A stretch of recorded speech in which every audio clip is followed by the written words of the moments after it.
Welcome everyone to the Buncombe County Home and Community Care Block Grant Advisory Committee meeting for January the 28th of 2026. There's one correction for the agenda. Just to let folks know, I just got a text from Melissa. She is on her way. And Greg and Deborah are both out of town. So with Melissa, we'll have a pretty full house, and Allison, we believe, is on the way too. So we are in a different conference room in the Land of Sky offices. So hopefully they will find us. And then before we start, I got word today that Zach has been recognized. Oh. I was like, what did I do this time? Zach has been recognized by the Board of Delegates for his, is that correct, delegates? For 10 years of service at Land of Sky. So we want to congratulate Zach and add our accolades for all that he does for us. So, thank you, sir. My pleasure. And it hasn't even felt like 10 years. Felt like 80. So all the providers on the phone, I'm sure, heard that one.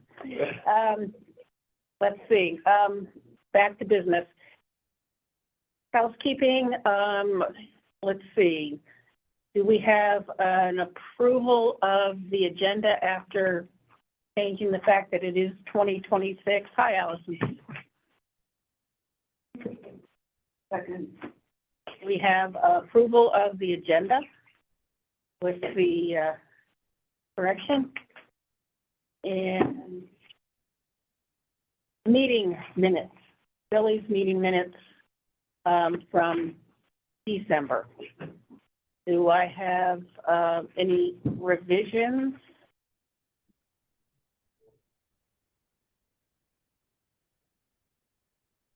Move approval. Second. So Dan and Suzanne.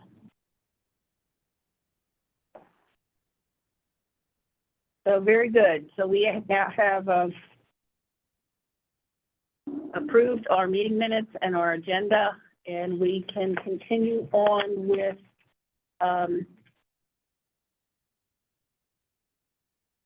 our agenda. Units of service and the supplemental aging funds. Any comments from the group or concerns from the group? The county in-home aid numbers are still low. Well, supplemental aging funds are not. We said 71%. Yeah. That's okay. Like, I just was looking at that. Yeah, I'm with you too. I did the same thing. I think when they have funding from both sources, that it's a little confusing. But because we switched. You remember we said we were going to go ahead and like use all this supplemental aging funds up first, and then. So I don't know if folks on the line heard that, but Allison just reiterated that they are utilizing the Buncombe County Supplemental Aging Funds and utilizing that and making sure that is used fully. Yes. And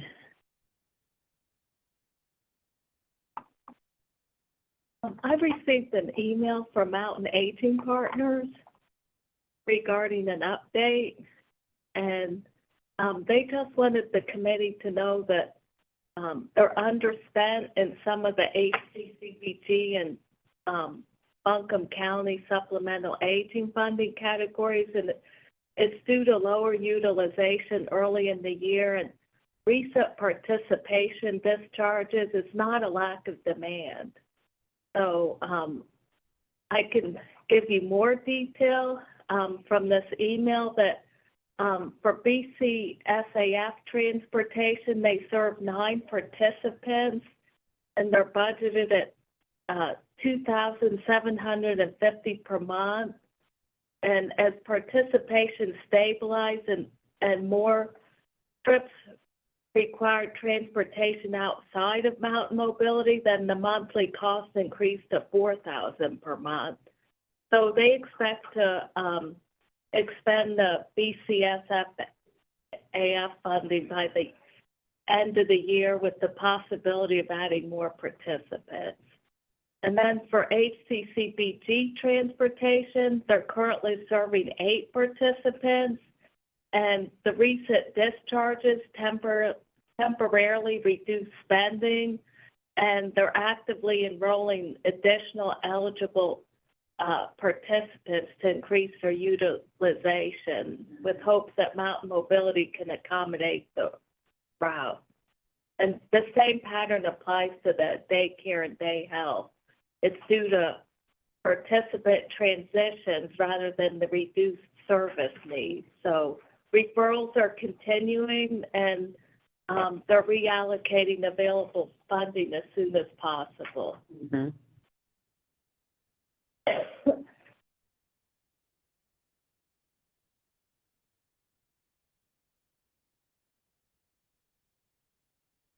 Well, I for one am happy to hear that they are utilizing more of the supplemental aging funds from the county.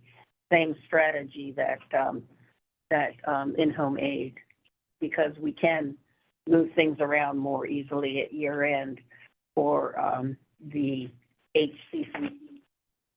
Whereas we know that the county money will go straight back to the county, not utilized by the providers of services to older adults in our county.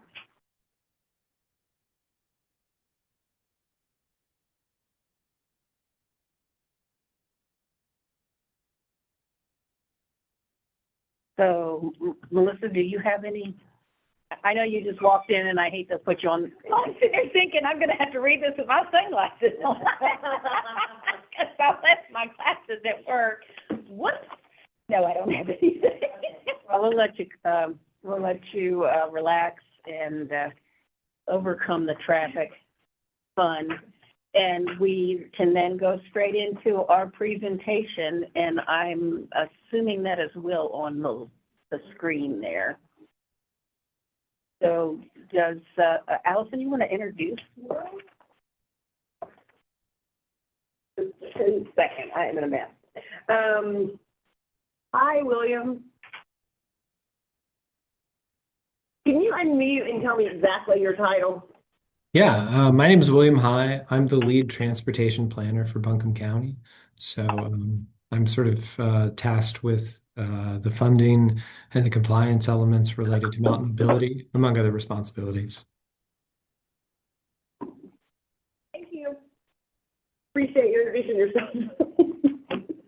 You're welcome. So he's going to talk to us today about mountain mobility and answer some of the questions that you all had to be answered about mountain mobility. And so I don't know, William, did you want to, I know you can't see me, but did you want to, did you have a presentation, or did you want, or did you want just to answer questions, or how did you want to do that? Yeah, I put together a little presentation that hopefully will cover most of the questions that y'all sent me in advance. But by all means, feel free to ask me more if you need. So if y'all are ready, I'll be happy to get that started. Excellent. Right.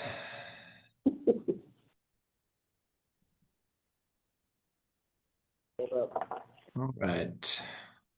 I presume y'all can see that. Yes. Now, is it going to share it in the way that I want it, or is it going to share that somewhat black screen? Let's find out. Great.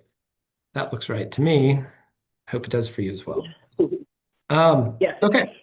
So I work for the Buncombe County Planning Department, and I've been here since 2018. And I work, for those of you who know Matt Cable, I work with him, but here at the county, as well as Chloe Donahoe. She's our other transportation planner.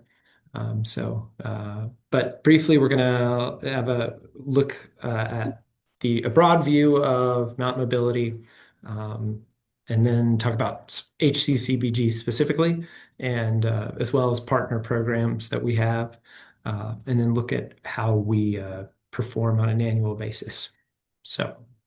We are approaching our 40th year of mountain mobility. This is our older logo that I personally love, and Matt Cable really does not, but I very much like its colors. You might see that one, you usually won't, but I'm hoping it'll make a comeback. We serve about 100,000 plus customers every year, and have done so for as long as I've been here. Admittedly, we had a pretty sharp drop in fiscal year 21, and we're still recovering from pandemic numbers, but we're getting there. Hurricane Helene had a pretty large impact on our service volumes last year as well. But again, we're seeing a positive trend as we recover from that further. But basically, mountain mobility is designed to provide transportation to people throughout all of Buncombe County, within the city of Asheville, Fairview, Leicester, Alexander, etc. We serve the entirety of the county. That said, we do not leave the county. We make connections with some of our partner agencies, but we, unlike some of the other services in the state, don't actually leave our county boundaries. So we have three primary programs. The first being our county demand response. This encompasses the majority of our customers, the majority of our service. And then sort of parallel to that and very similar is our ADA paratransit. So that is what we perform on behalf of the city of Asheville. So as a fixed route provider, the city is required to provide what is known as complimentary paratransit service for people with disabilities that live in the vicinity of the fixed route. We do that on their behalf. So we're a subcontractor to the city of Asheville for that. And then finally, our deviated fixed route. We have 3 deviated fixed routes: our Inca Candler Trailblazer, our North Buncombe Trailblazer, and our Black Mountain Trailblazer. Our North Buncombe one goes to Weaverville and Woodfin, and all 3 routes connect with the city of Asheville's ART system. It is possible for someone, not very quickly, to go from the Haywood County line all the way to Black Mountain using 3 different buses. But that said, today we're pretty much going to be talking about our county demand response and how we use HCCBG as a part of that program. So let's talk about what that means, broadly speaking. Demand response is a broad term that is sometimes also the word paratransit is also used. We distinguish those terms just a little bit to separate out the city's ADA paratransit program from ours. But it is basically a service for folks to call ahead, make a reservation, and get a ride in the future, usually the day before or more. We do not do same-day service. We just haven't been set up for that capacity yet. But for most of our programs, our eligible customers are older adults and people with disabilities. So for us, for older adults, that is typically folks over 60. We also have a relatively low bar of identifying people with disabilities. Usually that just involves a note from a physician or an equivalent. We don't do any sort of functional assessments as to whether or not someone needs our service or not.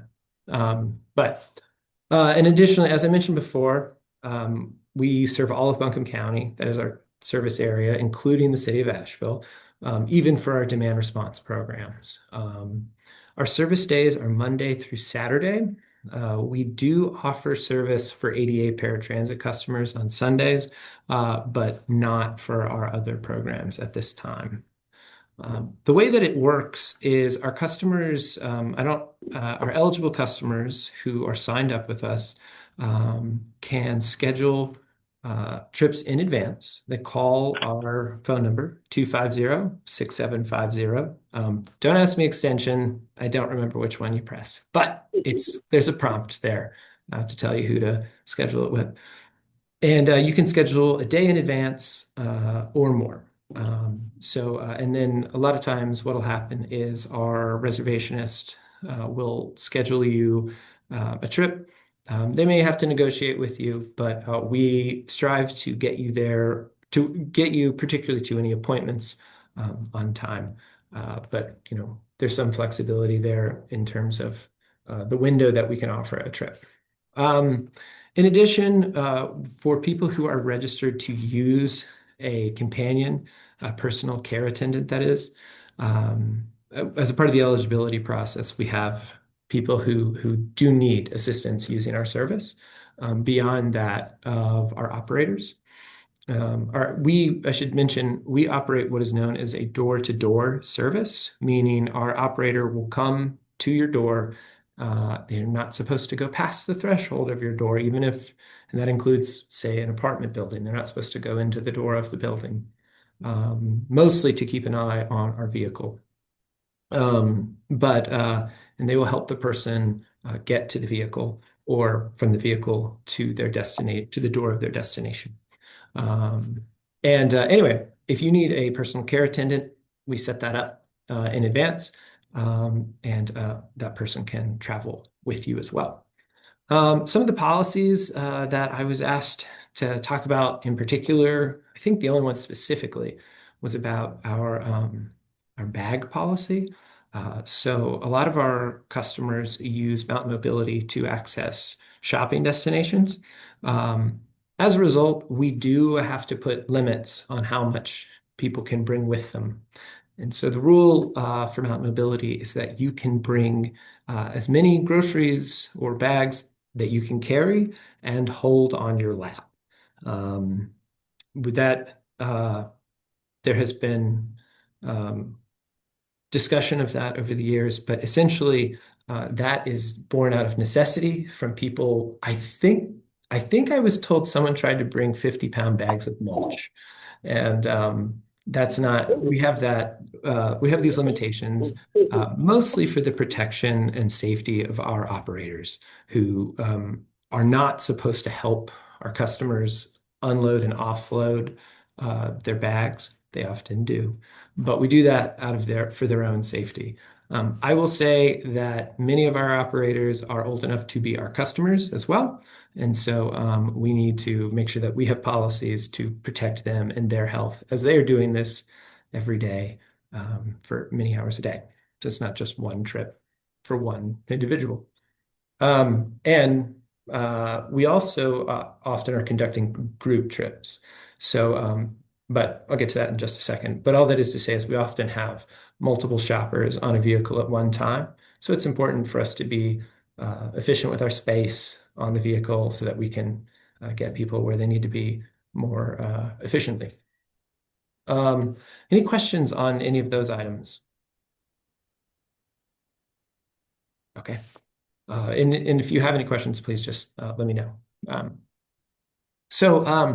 Let's talk briefly about the county budget for transportation. So right now, we are looking at an annual budget of a little more than $6 million or I guess this is about $7 million this year. 6.5, 7. Forgive my math. I should have put the total up here. But all it is to say is approximately only a quarter of our funds for transportation come from local government local funds out of the general fund. Our other pots of funding are revenues. That revenues is predominantly monies that we receive from the city of Asheville as their subcontractor that pays for their service, for their ADA paratransit service. And then the remainder of it, more than half, comes from grant funds. Now, a great deal of these come from, there are three large pots of funding that come from the Federal Transit Administration that we are able to use each of. One is a rural set of funds, one is a urban set of funds, and one is a set of funds for older adults and people with disabilities. So we use all three of these funds in different ways to perform our services.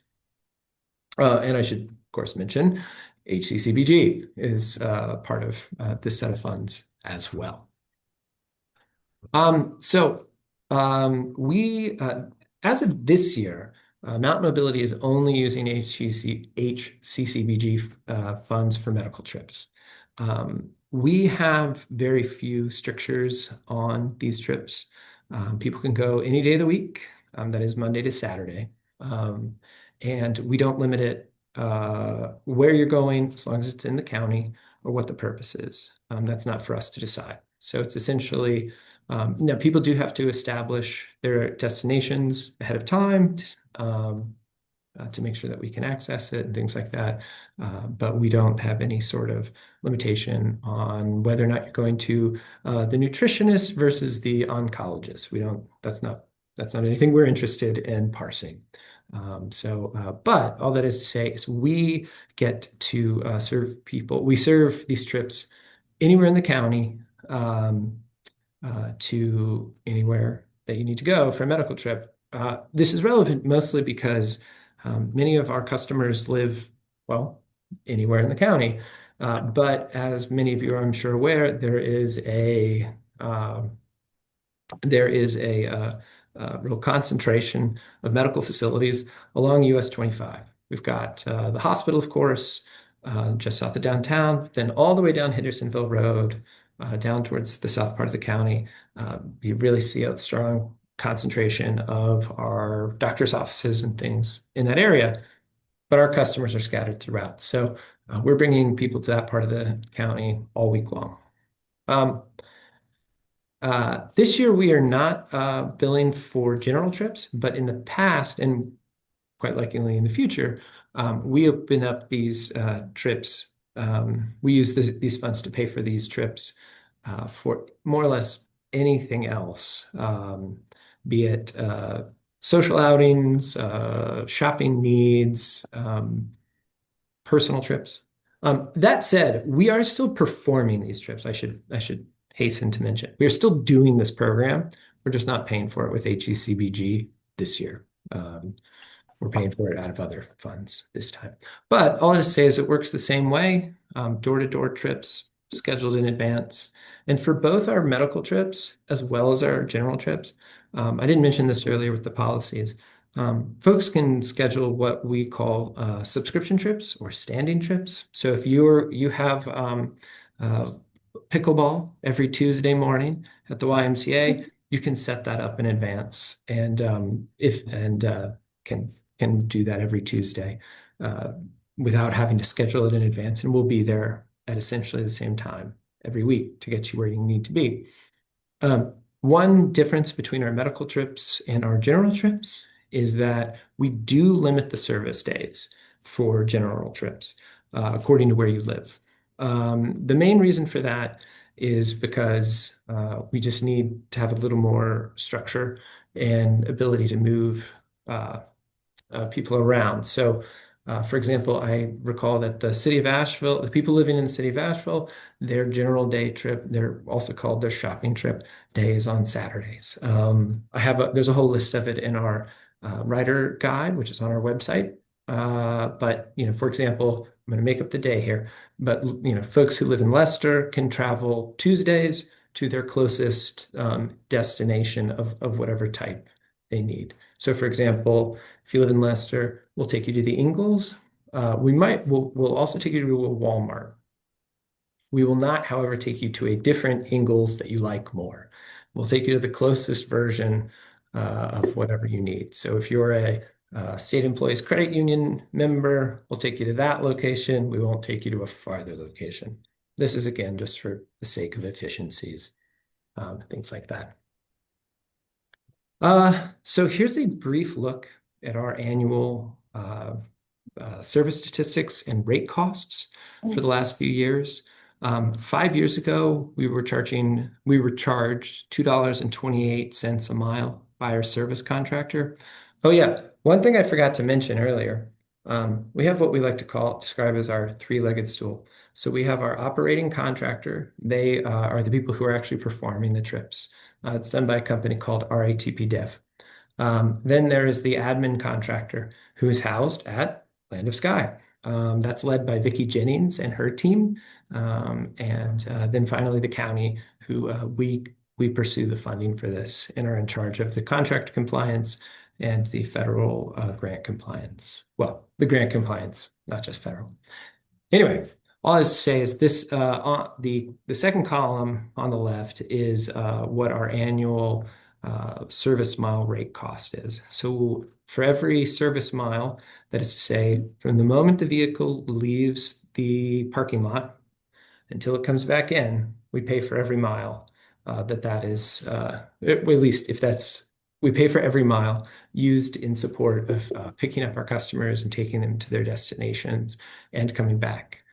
The one exception to this is when. William, Yes. William, I'm sorry to interrupt, but I do have a question. Does this chart only relate to your, let's see, mountain mobility demand response? Yes, this is only our demand. These are only our HCCBG eligible trips. And so but it is the same service mile cost for those other two programs as well, be it deviated fixed routes, our Trailblazers, or our ADA paratransit. So, So the column I'm sorry. Go ahead. So the column that says HCCBG general transportation miles, that was your total miles for fiscal year 25? Yeah, for our demand response programs that would be that HCCBG would fall under. Those are the total miles that we performed for that type of trip. So what you can see here For that is that type of trip. so our funding has been capped at $500,000 for the last few years. But we don't stop running the program once those funds are exhausted. We have other grants that we use to support it, both of which, well, one of which is a state program and another one which is a federal program. But those are about $350,000 to $400,000 last year. And so the remainder is about $400,000 to $500,000 that the county provides out of local funds to match. So these, if we had, let's call it unlimited funds from HCCBG, this is the number of miles we would have incurred, the number of costs that would have been incurred. Again, we house these sort of in the same category because we're performing these trips 12 months of the year, even though these HCCBG funds are exhausted well before we get to the end of the fiscal year. So in addition, that's only for our service mile costs. In other words, that's what we pay RATP Dev, our operating contractor, to pick people up. In addition to what it costs are everything that we pay for our vehicles, our fuel, and our admin costs. Vicki, there at Land of Sky, what we pay for her team, none of that is included in what we incur. All that overhead is not included in these figures here. Those are beyond that. Understand. So as you can see, there's been some growth over the years. But yeah, so that covers my presentation. Do y'all have any other questions for me? I guess, I mean, what I would say is I've never had any doubt that Mountain Mobility is a good organization and probably should be funded. I guess my issue has been more procedural in terms of why it's been automatic and we're told it's automatic. I mean, what you said today is essentially what would end up in an application, and chances are it would be fully funded. So I don't really understand why the process has changed just for mountain mobility. Well, William, I think I can, Yeah, please go ahead. William, I think I can address that a little bit, and then you can help out. On the back side or the second page of our agenda, there is the explanation of the answer that was provided by Matt Cable. So that's really as far as we know. Well, that's not really an answer. That's, you know, I mean, what kind of process was followed whereby something that a staff person who's no longer with said in what appears to be kind of an offhand way, you know, continues to bind us. And, you know, it may be we should have something that binds us to that, but I don't see where that's it. I mean, one of the first things you find out in contract law is that a valid contract has to have an ending date. And this is like always does not do that. And I would say that's probably, you know, to their detriment as much as it is to ours. And I don't, you know, like a directive from the county, a directive from the transportation department that's co-signed by the county, or something when the county gives us the funding that says, by the way, $500,000 has to go to mountain mobility. I mean, I can see anything like that having some impact on this, but I did read the letter from Billy, and that does not sound like anything that would be binding any place. And I believe that folks are in agreement that there is no binding written agreement for the 500K. We very much value mountain mobility and the services that they provide. We also know that funds are limited and being reduced. So that's why we asked William or Matt, or I suspect Matt might be listening in, but that's why we invited William to present, because they don't do an application, and that is understandable in my mind because they've already gone through the process with the county. They've already gone through a contract negotiation and application process with the county. The question then becomes for us as the allocations committee, basically, is what do we do with the funds that we're going to get? So, I mean, does the county say that's a condition of us receiving the funds? to my knowledge, no. And from what But I must say that I looked at previous minutes of our meetings, and back in FY21, this advisory committee voted to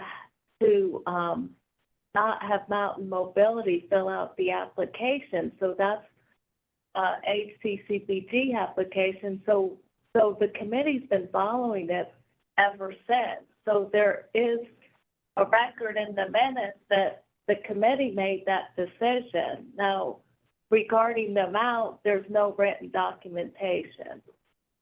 You know, it's been a number of years, and in recent years, funding process has been difficult because simply there just aren't enough funds for all the need.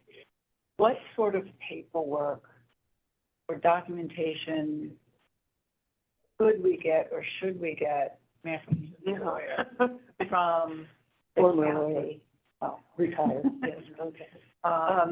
To sort of to memorialize a little bit more soundly the notion that $500,000 should be set aside every year, regardless of our volatility in funding.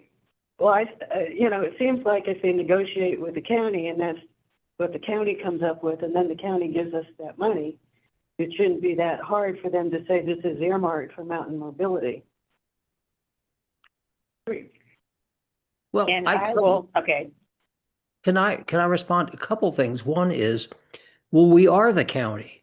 We represent, we're put here to, to give advice.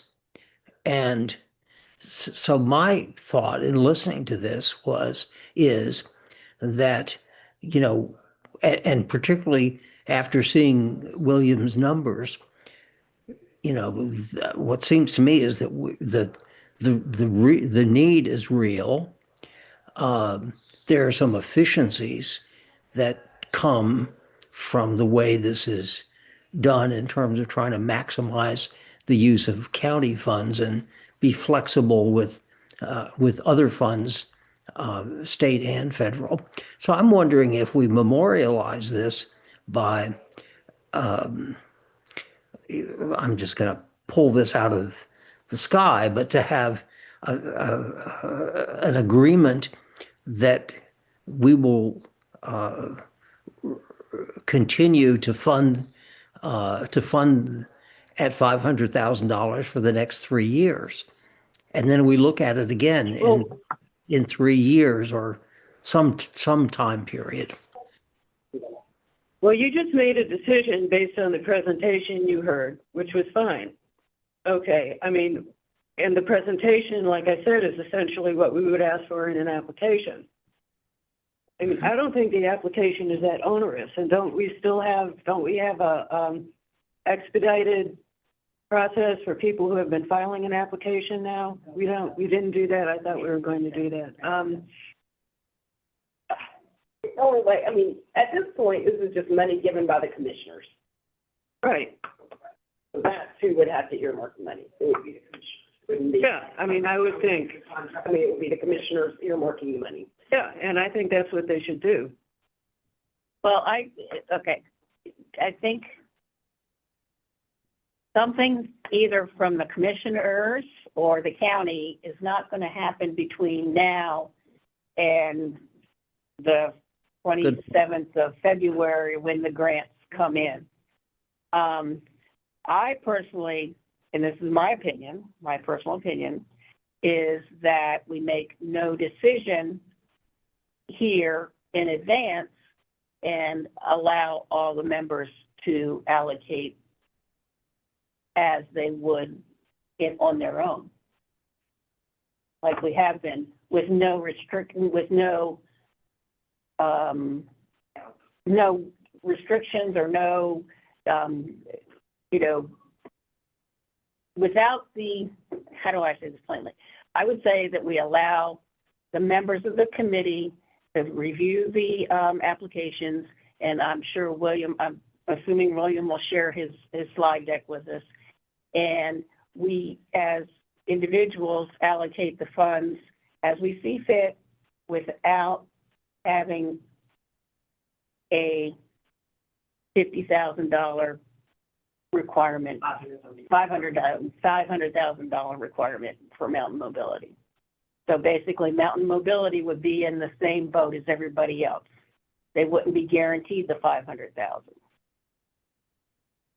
That is my thought process for this cycle. Well, I disagree. I think we should consider that, but I think it is. I think we should consider that for next year and give this more time, more study to understand, if we come up with less money, what is that going to mean for mountain mobility? What's that going to mean and I don't know what that's going to mean for the customers that use it. It's a vital service. And that's just my thought, is I just don't have enough information to feel like we're ready to do that. And I say that. Do you have more questions for William about that? Like, do you want William to speak to any of that? Like, what happens? I mean, I don't think there's a question as to whether or not. I'm not worried about whether or not mountain mobility is a worthy organization. Okay, I mean, what I'm talking about really is how we got there with the process and the automatic $500,000. We might want to give them $600,000. I mean, I just don't think it's a good way to run the business. Well, this And isn't I a, don't think it's, yeah. this isn't a business. This is government. And I just think, government. I know the difference, Okay. yes. Okay. I know the difference between government and business, but we still need a process for making decisions. And if this is not a decision we're supposed to be making, somebody else needs to make it and tell us about it. If we want to put them in the pot with everybody else, I have no problem considering this presentation to be a substitution for an application for this particular circumstances. But I have a real problem with having an automatic allocation that we never talk about, review, or get any information about, even if it is Mountain Mobility. And I'll just say, think it's also- I was just saying, Go ahead, I was Mike. not party to this conversation 4 or 5 years ago. So I really can't speak to its history any more than the information you have in front of you. If this committee would like us to fill out an application now or in the future, we're happy to do that. I'll admit it sort of just became part of the process. But we're amenable to whatever changes you need, whatever information you need, we'll be happy to provide. And I think the primary issue is one of fairness and treatment of all of our applicants. They all have worthy and necessary programs, and sometimes it feels a little bit like we're playing Solomon, splitting the baby, when everybody needs money and services they're providing are critical for a lot of people's survival. Transportation is clearly one of those. So I would like us to readdress the whole notion that any one of our applicants gets carve out ahead of everyone else.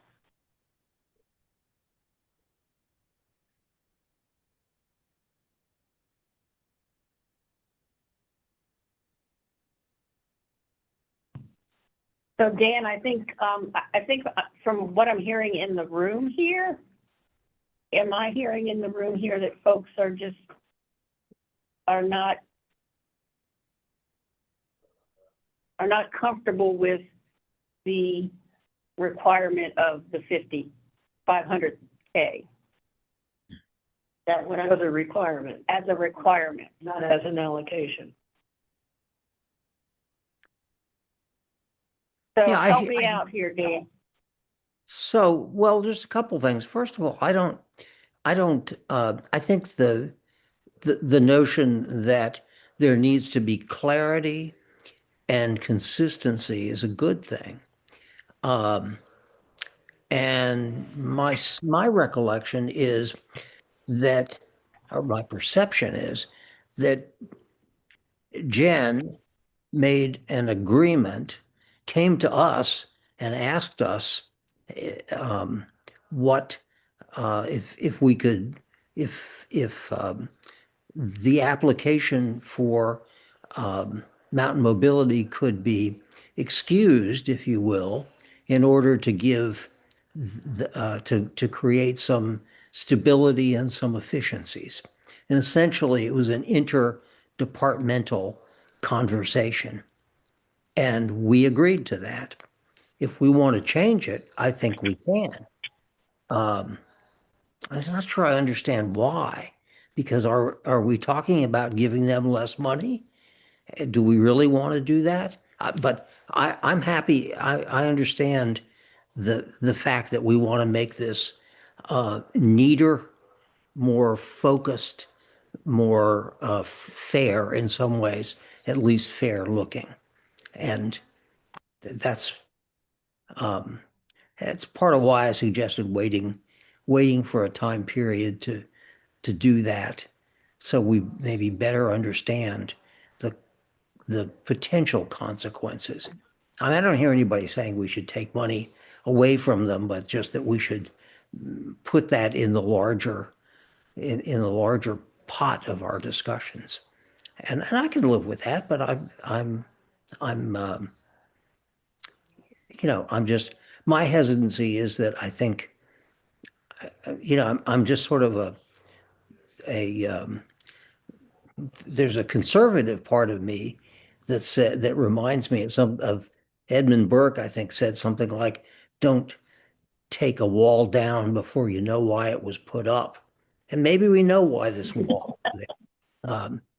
And that may be more just as an old bureaucrat that I watched things get taken apart, and then people said, no, we understand now why. But I don't think this rises to that magnitude. But anyway, that was my thought. Okay, and I have a couple of responses. One, in terms of what's going to fall down, I don't think any of us who are in either this room or perhaps on the screen has a super clear understanding of what happened in that room 5 or 6 years ago to come to this decision. I don't think we will ever know. I think that obviously mountain mobility is a valuable service. In fiscal year 26, we've had to cut some folks' allocation, and that was a difficult decision to make. I stand by what I said earlier, that I would just like to put them in the pot with everybody else and have the individuals determine what they believe is a good allocation for mountain mobility. And if William wants to fill out an application, I mean, I guess it's still it's still open. I told William, we had talked about Right. it. I told William that he did not need to fill out an Right. application. But I think I heard, William, did you say if you wanted to do it, you might do it? No, I said if you wanted. I said if you wanted me to. I do not want to do that. I mean, I will say I can't speak to the funding amount. One thing I will say, and this is just an aside, that I know that part of the reasons we stopped doing the applications was sort of the absurdity of one department getting these contracts and applications signed in order to give to another department in the same organization. So it just felt a little odd. I know that was part of it. It was just the efficiency of it. That has nothing to do with the allocation amount. But I know that was part of it. It was just, it was like me just handing it to my neighbor. Here you go. Right. Then my question would be, why don't they just give it to you? Well, I believe my understanding is it has to do with the federal match requirements. Is that this was a way all right. to cover That's two pretty- bases. Yeah, okay. Would this committee be comfortable accepting a copy of the slide deck as Yeah. with an application, at least this year? Sure. I'll be happy to provide that. Okay, so just so that we're clear, we have the committee. Should we set a motion? Okay, I put a motion forward that we accept the slide deck in lieu of an application for mountain mobility. Do I have a second? Second. All in favor? Aye. All opposed? Okay. Thank you So very we will much. accept the slide deck. We will accept the slide deck as your application. And then the next difficult decision will be, will we as a committee move forward with putting mountain mobility in the same boat, so to speak, as everybody else without a secure 500K. I like the idea. So moved? Yes, we will. You want to make a motion, Eileen? Yeah, I move that, Mountain Mobility, will be treated consistently with our other applicants and be required to file an application for its funds beginning next cycle. Second. Okay. Dan? I'm opposed. I just think it's too fast. Okay. I don't think we have enough information. I'd like to see it not this cycle, but the next cycle. But vote away. It's not the end of the world, but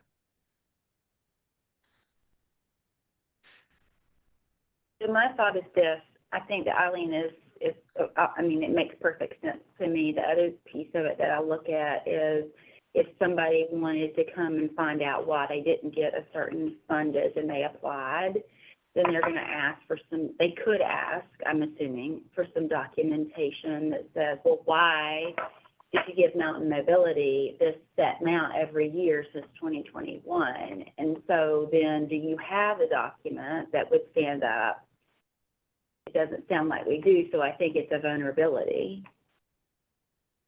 Julian, can we see copies of the minutes from back then? I don't think I was on the committee then. I wasn't, I'm sure. I mean, I'm sure Billy can find them, but I'm not quite sure it's going to add to the conversation. That's my opinion. There may have been some logic in those meeting notes that would, throw a little light on where the whole idea came from. I can't find the meeting minutes before I started at the county, but I have meeting minutes from January 2022 where it says that the committee, and I've passed this along many times, but it says the committee made the decision that Mountain Mobility would not have to fill out an application, and that started in FY21. And I can look for those and share it with the committee, but that was in the minutes. There are no more details anywhere in reference to this agreement. I mean, literally what Matt sent you is what there is. There is nothing else. So we're not going to see any more documentation to find for that. Even saying that they don't have to fill out an application doesn't mean they automatically get $500,000. Correct. Those are two different things. Correct. So, And and what else is? Yes, like Dan? just like to add that my recollection of when that happened was that Jen recommended that amount because it was consistent with our historic recommendations, but that the amount was a matter of, again, I would say this was an interdepartmental decision, and that it was, but that the amount certainly wasn't set in stone. My recollection, it was set for that time, for that year, and with the Go notion on, that Dan. with the notion that we would move forward with that amount. But I agree that that's certainly something that is negotiable.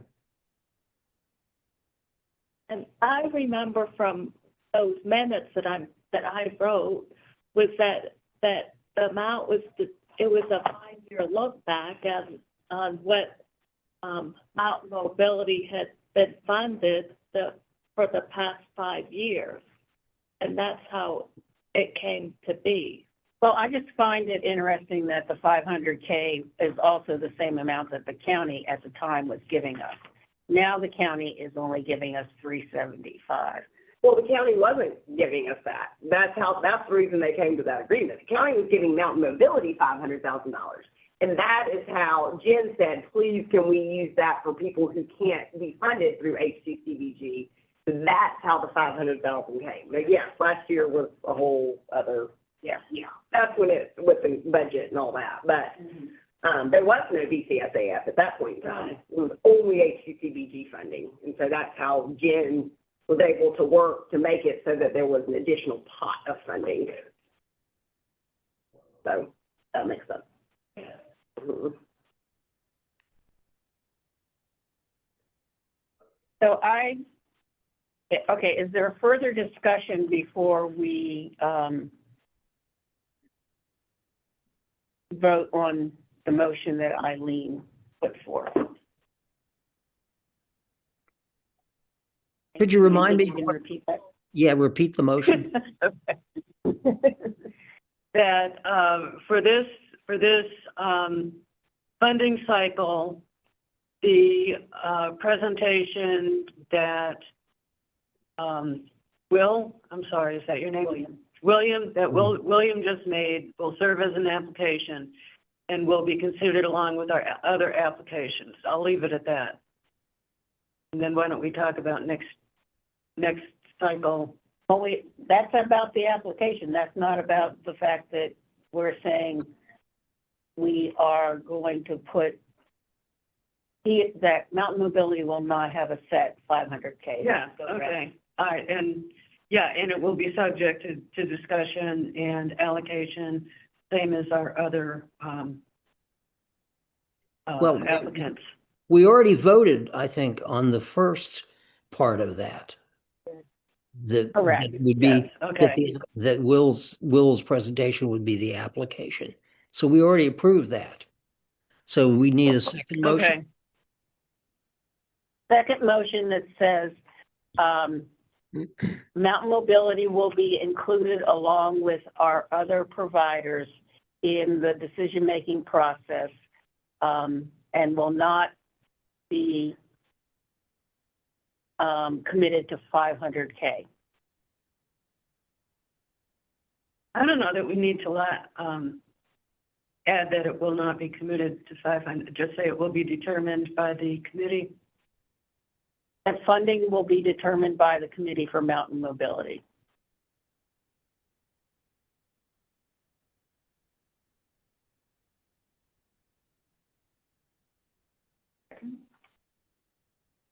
Move to effect. Accept. Okay.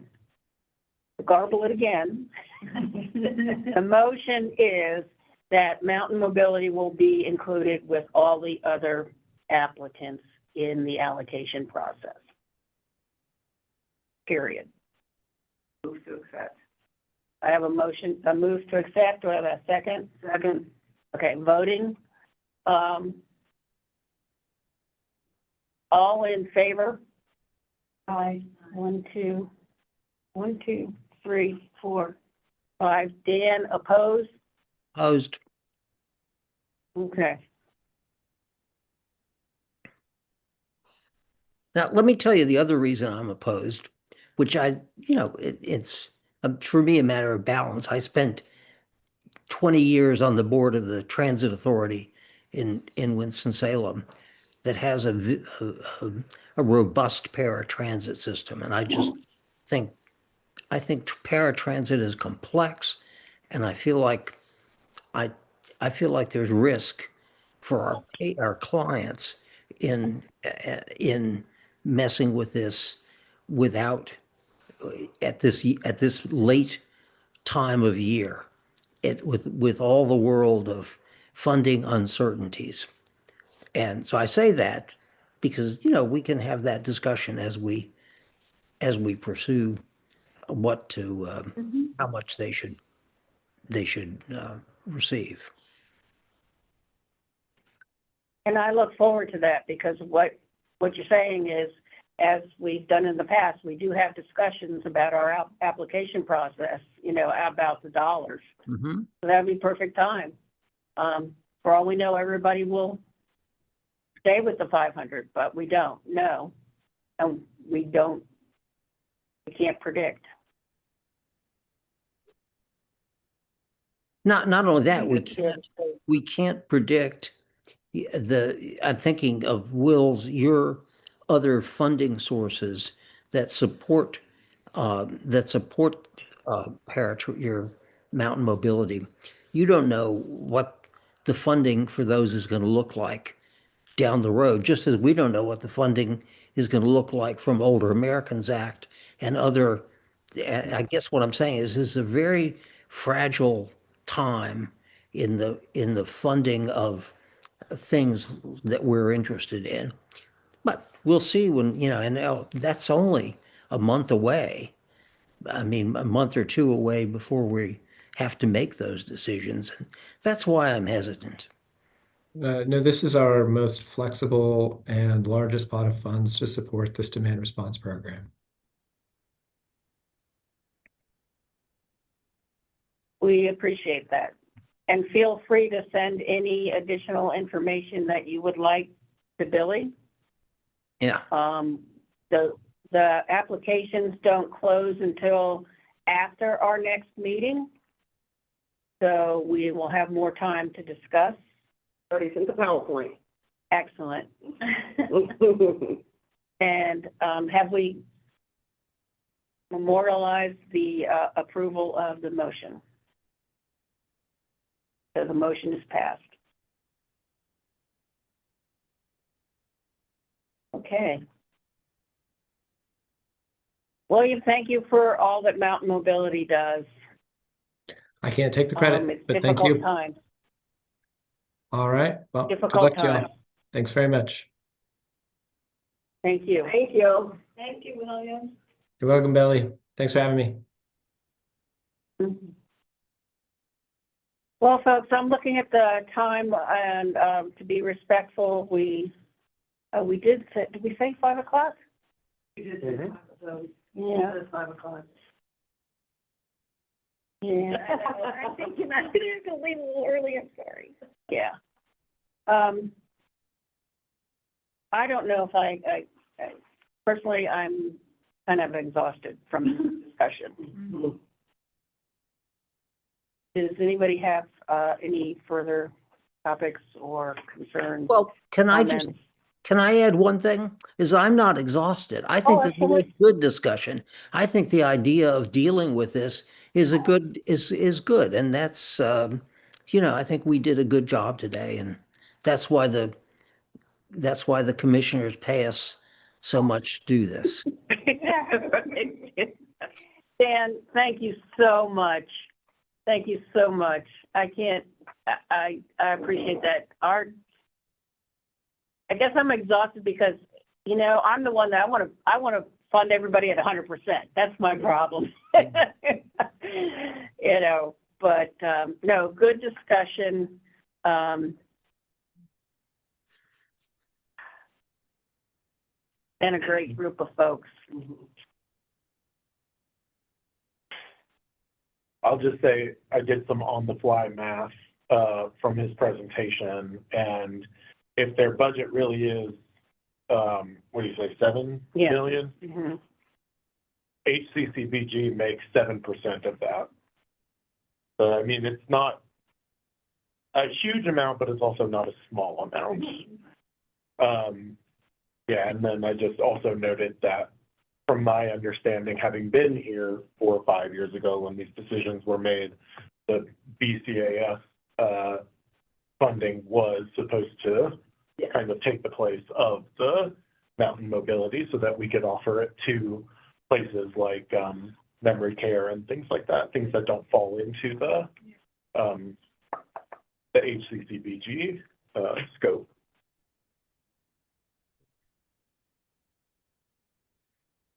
Mm-hmm.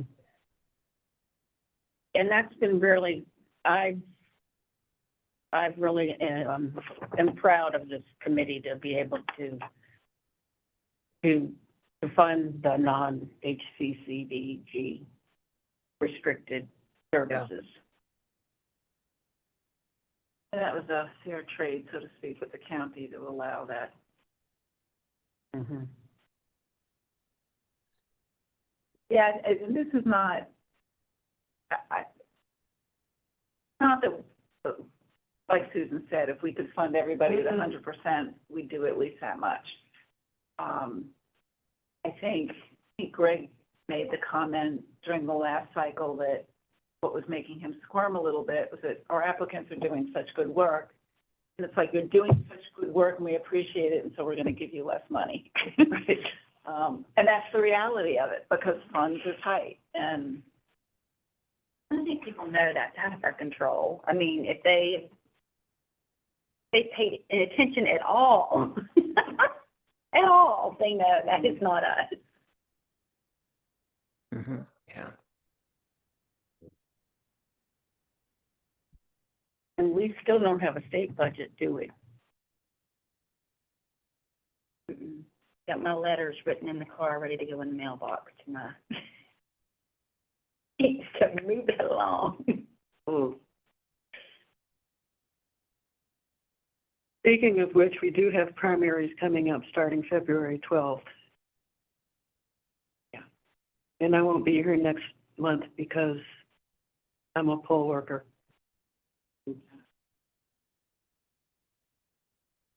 Well, which brings up next month,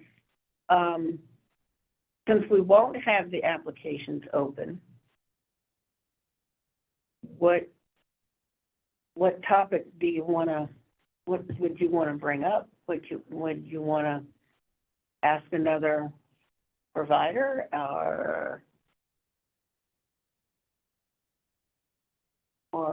I've been gathering, the mid-year progress reports. I just have 3 outstanding to hear from. So as soon as I receive those, I'll send it to you, because I think would be good information for y'all to look at before you start making the funding recommendation. So, perfect. So I only have 3 outstanding. I'll contact them again, and if they don't respond, then they won't be included. Absolutely, that's perfect. That's perfect, Billy, because you're right. It would be good to have those summaries prior to looking at the new applications. Okay, I'll probably have it out probably early next week. Well, give them a deadline of Wednesday of next week, and if they don't. My goodness, okay.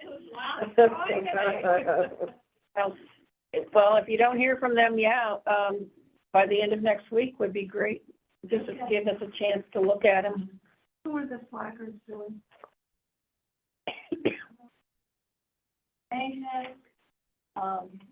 Center for Conscious Living and Dying, and Blue Ridge Pride 10+.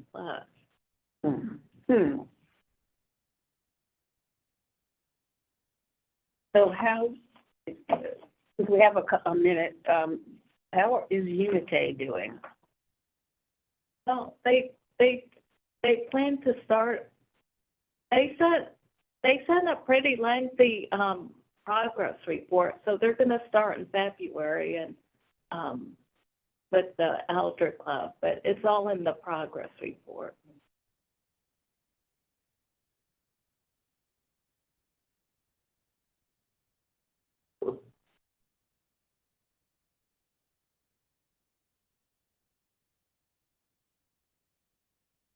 Any other discussion, folks? Dan? Taylor? Oh. Hey. Well, thank you all very much for all that you do. You're amazing. So have a good evening, and we'll pat Zach on the back for his accomplishments of 10 years. So everyone, have a good night. Thank you.